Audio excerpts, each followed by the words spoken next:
Hello guys! Hello para sa lahat ng mga Aries. Hello Aries. Thank you sa lahat ng Aries na naandito sa aking channel. Thank you. Bago ka man or dating subscribers ko, thank you Aries. Maraming salamat sa mga Aries na naandyan.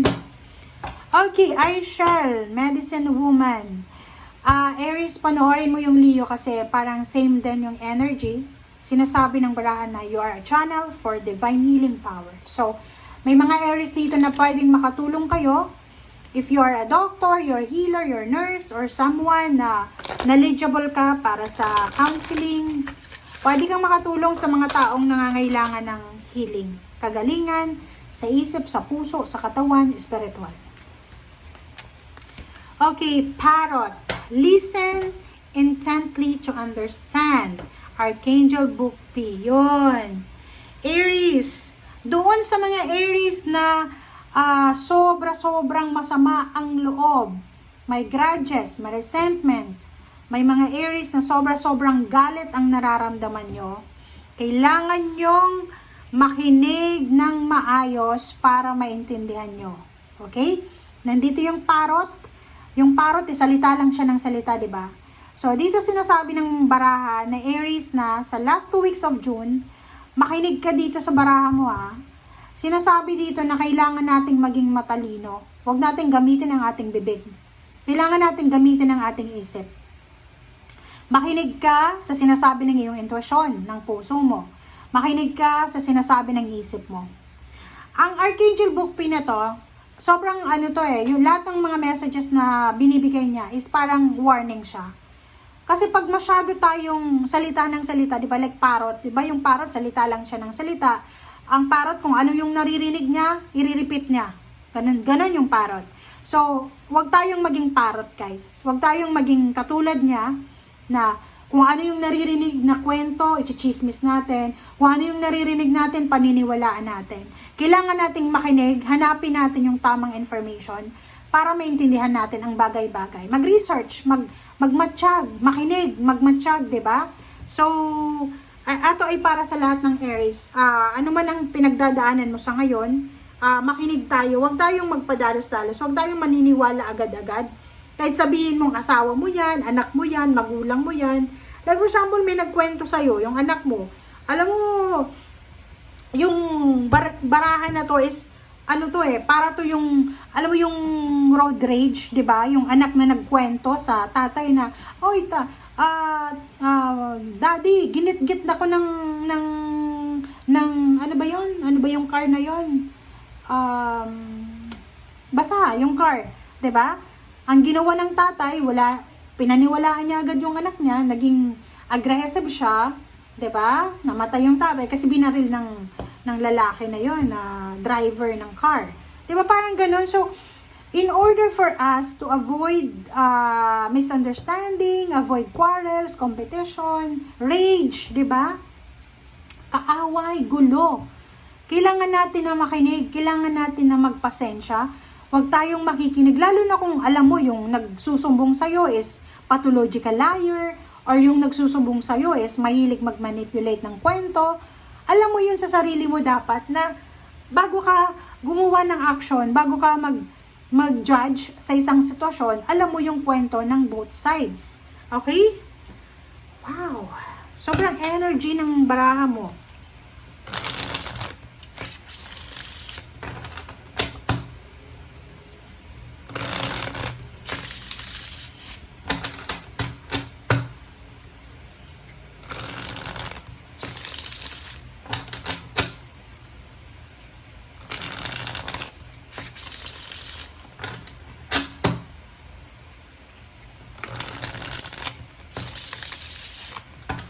Okay, Aries.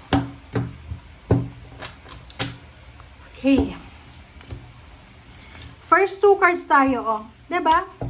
Nako. Connected siya dito sa Parrot, Aries.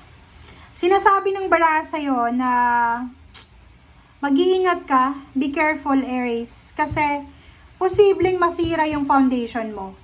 It's either masira yung relationship mo, yung reputasyon mo, is either masira ka sa mga tao just because of Seven of Swords. Ang Seven of Swords na to, maybe Gemini, maybe Virgo, maybe asawa mo, maybe anak mo, or kung sino man to na nagbabalak siya ng hindi maganda. Yung Seven of Swords na to ay hindi ito medyo devilish yung energy na yan. Ang Seven of Swords na yan is medyo wala siyang Diyos sa kanyang puso. So, mag-iingat ka.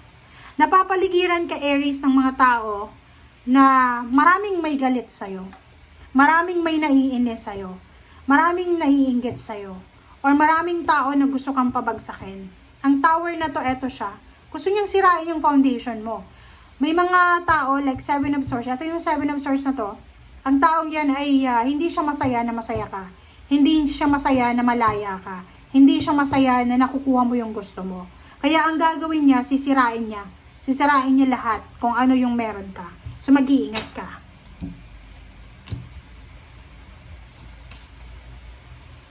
Okay. Diba?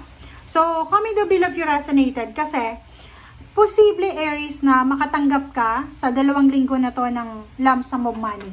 Maybe may pera kang matanggap, may ibenta ka, like lump sum, 100,000, 10,000, parang ganun.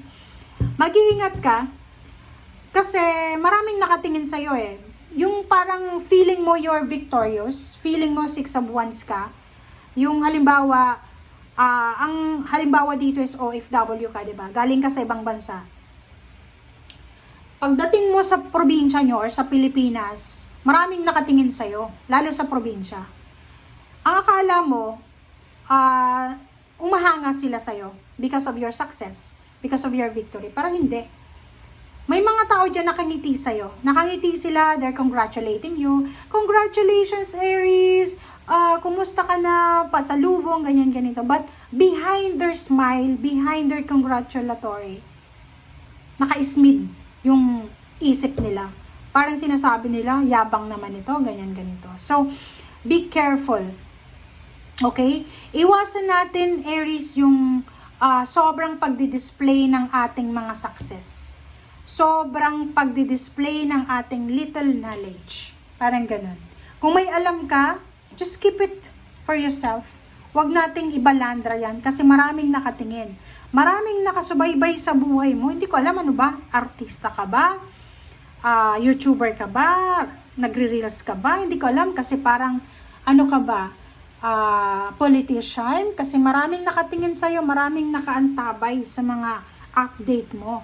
Maybe your social media, marami kang friends, but hindi lahat yan friends. Ang lahat ng yan, maybe 1/2 of your friends sa social media ay friends mo talaga, but 1/2 na yan ay naghihintay lang ng mga pwedeng i-chismis against sa'yo.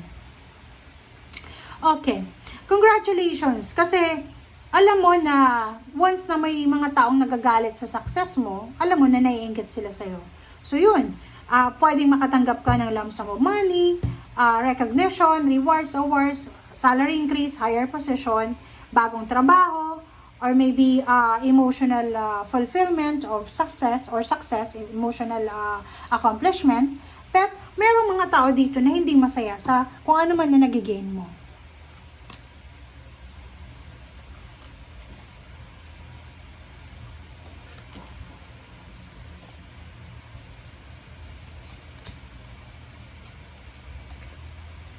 Alright, so dito tayo sa ilalim. The Lovers, and then 5 of Swords, Ace of Swords. Nakakaloka. Aries, mag-iingat ka din sa relationship mo. May asawa ka ba? Boyfriend, girlfriend? Kakaloka to. Akala mo masaya ka. Akala mo masaya yung karelasyon mo. Ba't gusto kanyang i-give up Diba? Naghihintay itong taong to. Naku, ayoko nang sabihin. Baka mabash tayo dito. Okay, basta may naghihintay dito yung karelasyon. Is, 2 taong magkarelasyon to. But yung isa, akala ng isa, sobrang faithful ng asawa niya, ng girlfriend, ng boyfriend, ng friend. But the problem is, hindi 5 of Swords give up ka na niya. And wala siyang balak na magstay sa'yo ng matagal. Kaloka, bakit ganon? Three of Swords. Pwede kang dito. Pwedeng ito yung maranasan mo for the next 3 months or 3 years. Pero hindi naman pwede, hindi naman ata ito magre-resonate sa lahat. So dito tayo, King of Pentacles and Page of Pentacles. Yun. Nakikita ko sa'yo dito na yun na nga. Possible na makatanggap ka ng lump sum of money. Possible na makatanggap ka ng job offer. Ang job offer na to ay malaking pera yung pwedeng makuha mo. I hope na legal siya. Kasi kung illegal yan, kawawa ka. So, sinasabi ng baraha, pwedeng inheritance, pwedeng winnings, loto sa sugal, or anything na pwedeng mapagkukunan mo ng pera na sobrang mabilis. Sinasabi ng baraha sa'yo na 7 of Pentacles and 9 of Cups, 8 of Pentacles. Meron dito na Aries na naghihintay siya ng lump sum of money from, like for example, nag-resign ka, 'di ba? Kung nag-resign ka sa trabaho, possible na makatanggap ka ng lump sum of money, or maybe yung iba sa inyo diyan, renewal of contract. Okay? Yung iba sa inyo dito, mag-iingat kayo kasi yung status ng money mo, nakadepende dito yung relationship mo. Hindi ko alam, but may Aries ditong lalaki. Aries na lalaki na you are married or maybe you're in a relationship or may kalibin ka. Pero itong kalibin mo na to, pwedeng paluhain ka niya. And importante sa kanya pera. Importante sa kanya kahit anong trabaho yung gawin mo, illegal. Wala siyang pakialam. Makulong ka man, magkaroon ka man ng problema sa police, sa judge, wala siyang pakialam. Kasi ang pakialam niya is pera. Pera, naghihintay lang siya sa pera. Pero ikaw, ang akala mo, emotional, sobrang saya mo, sobrang lucky mo sa kanya. But no, you're wrong. You're wrong. Magmasid ka. Magmatsyag ka kasi yung taong yan, ipapahama ka niya dahil sa pera. Okay? Thank you guys. Bye!